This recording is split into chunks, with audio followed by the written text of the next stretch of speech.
Imagine you are 24 years old, you have an active life, you are a runner, you are filled with positivity, potential, and a great future. You wear sunscreen because your family has always told you that sunscreen is important. You wear it every single day. You also get skin cancer checks every couple of years. It's a well-formed habit that your family has instilled in you. And suddenly you are faced with stage 3 melanoma skin cancer. Camille, in today's story, continues to remain positive even after her diagnosis, and she still runs marathons. But let me back up, because all of this started with a little scrape inside of her ear that her mother noticed. Camille went on summer vacation to visit her family. Camille is 24 years old, and her mom said, "Hey, what's that little scrape inside your ear?" And Camille said, "I don't know. It doesn't look like anything, but I guess I'll go get it checked out at my dermatologist." So she scheduled a skin check. Today's video is part of my melanoma diagnosis series, where I share your stories and news articles that I find to help spread awareness about melanoma skin cancer. If you would like to submit your diagnosis story to me, which I would love to share on my channel, please email me at this email address right here.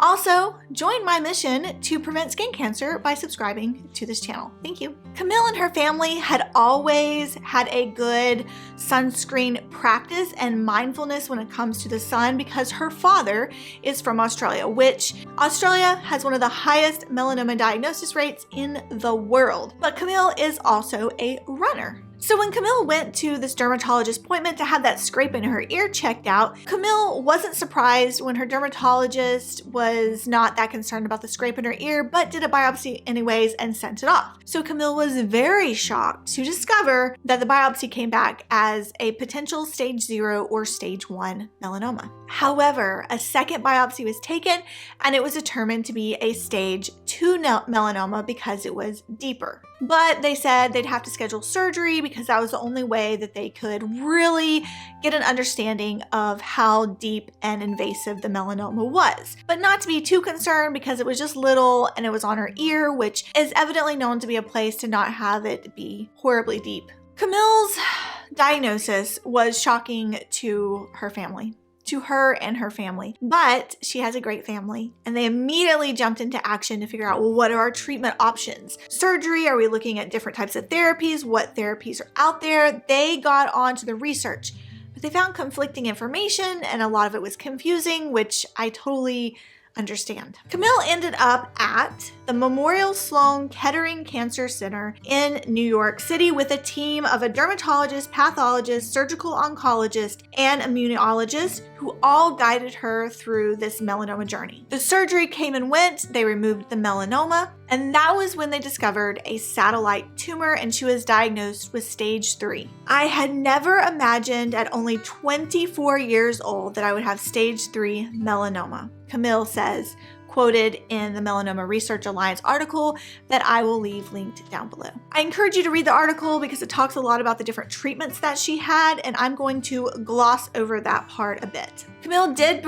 begin her 1-year treatment cycle of targeted therapy combination. But due to various side effects from the therapies, she's had to stop multiple times and restart them. At first, it was very difficult for her to talk about her diagnosis, which I can totally understand. How do you tell people that you have cancer? It's a very personal thing that some people really want to get out there, and other people are just not comfortable sharing that. But eventually she did share with the rest of her family and friends and world about her diagnosis. Just 6 months after her surgery and 3 months after targeted therapy, she ran in the Miami Marathon in February of 2022. She did not want a melanoma diagnosis to stop her from living a normal life, from living her life at 24 years old. She also realized when sharing her diagnosis with her friends and family that very few of her loved ones were getting skin cancer checks. So it provided her the opportunity to be an inspiration and an encouragement to other people in her life. For her marathon marathon run, she did raise money for the Melanoma Research Alliance, which is inspirational in itself. She ran 26.2 miles in Miami heat. Many of her friends and family rented bikes so that they could encourage her along her run. Her final word of encouragement, she says, "Don't let the struggle define you. Look for the joy in your life."